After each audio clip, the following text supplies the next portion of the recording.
O sea, la crisis de generación de mano de obra por parte de Ucrania ya es más que evidente. Eso está en camino a desmilitarizar Ucrania. ¿Cómo logras eso?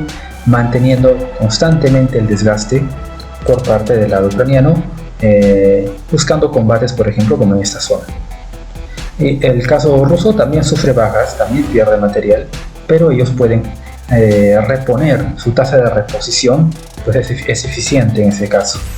Los rusos sí tienen capacidad de generación de mano de obra y también de material. Hay que notar que el material ucraniano, Ucrania depende completamente del material occidental.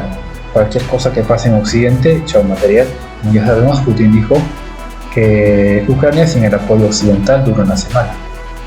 Bueno, prácticamente, para no decir el 100%, vamos a decir el 90% del material de guerra ucraniano viene de Occidente, principalmente de Estados Unidos. Entonces, ahí Ucrania no está teniendo capacidad de generación de recursos en cuanto a material bélico. Le quedaba así poner la tropa, es decir, la mano de obra, pero ahora también tiene problemas en la capacidad de generación de mano de obra. Entonces, si Ucrania no está sufriendo un gravísimo desgaste en esto, entonces no sé qué más se puede argumentar. Prácticamente nos acercamos a un desastre aquí por parte del lado ucraniano. Lo único que podía aportar Ucrania y que estaba aportando bien era la tropa, una tropa muy motivada, pero al tener problemas de generación de mano de obra ya están echando mano de reclutar mujeres y enviarlas al frente de batalla, con el problema que eso implica para el futuro de Ucrania. O sea, la situación es grave.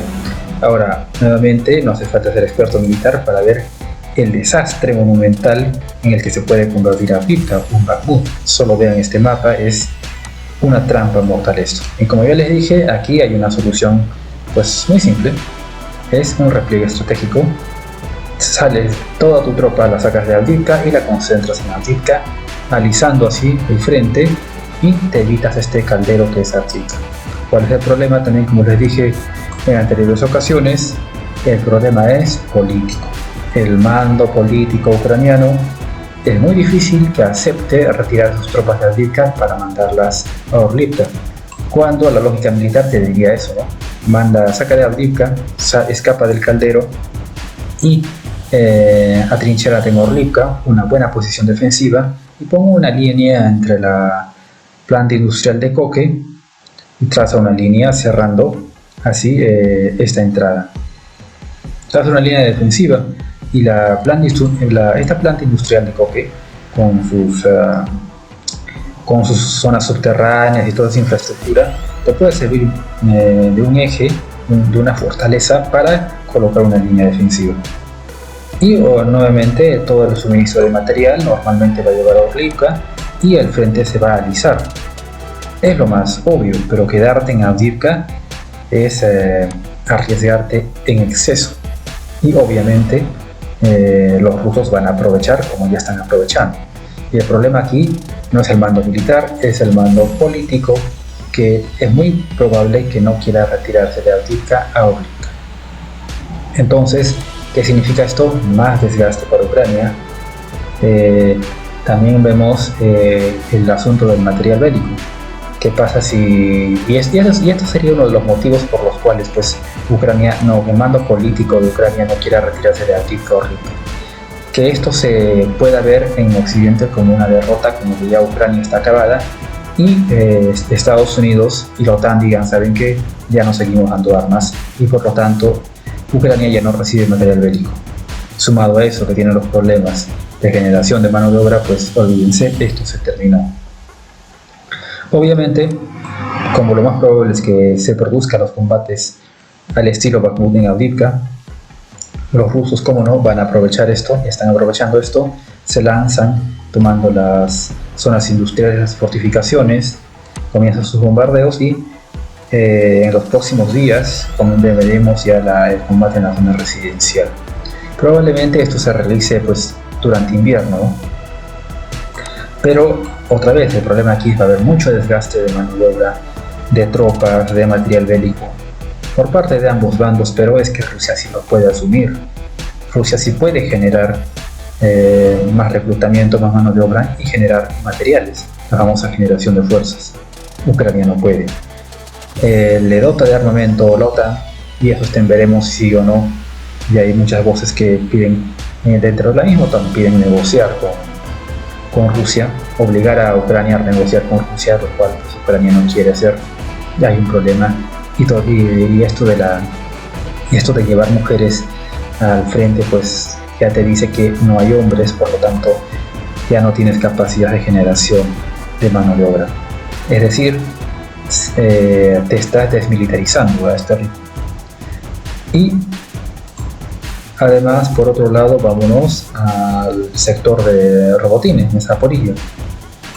Como si no fuese poco, lo de Kromove y además la situación grave en Avdiivka, los rusos están comenzando a presionar desde Verbove, desde Novopokrovka, incluso desde Kopani, desde Novopokrovka, están comenzando ya a presionar a las fuerzas ucranianas, sobre todo desde Verbove.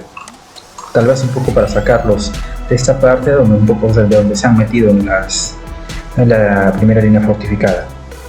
Comienzan los rusos a presionar, no es un avance otra vez como estábamos acostumbrados o como ya por cultura tenemos en la cabeza esto de grandes avances acorazados ganando decenas de kilómetros como mínimo. Nada de eso, sino que están comenzando a presionar a la tropa ucraniana. Es decir, cuando Ucrania comenzaba acá a hacer su presión, pues comenzaba a presionar, comenzaba a hacer intentos, las fuerzas rusas resistían. Pero ahora se está invirtiendo la situación y, por ejemplo, desde Verbove los rusos ya comienzan con la presión. Es decir, la Rusia no está al límite de sus fuerzas en cuanto a infantería, sino que tiene fuerzas para ir a presionar, ir a empujar a los ucranianos. ¿Qué significa esto? Buscan el combate con las tropas ucranianas. Debemos recordar que aquí la lucha es bastante de infantería, no es tanto de material blindado, sino de infantería. Y es precisamente lo que busca Rusia, que la infantería ucraniana pues enfrente a las fuerzas rusas y así se produzca el famoso desgaste de las tropas ucranianas. Y están comenzando los rusos a presionar, es decir, a buscar la pelea, a buscar el enfrentamiento con la infantería ucraniana, obviamente con el fin de desgastarlos. Otra vez, eso no significa que Rusia no sufra desgastes, sí sufre desgastes, pongámosles que sufre igual desgaste, pero Rusia otra vez sí está en capacidad de hacer esos sacrificios, sí está en capacidad de permitirse ese desgaste. ¿Por qué? Porque puede reponerlo, sí tiene generación de mano de obra y tiene capacidad de generación de material. Debemos recordar que Rusia ha hecho una movilización parcial de 300.000 hombres y esto lo viene reforzando con pues los famosos Storm Z y algunos mercenarios de Bakhmut, de Wagner, que también ya los ha desplegado pues, en varias zonas, ¿no? Por ejemplo en Avdiivka.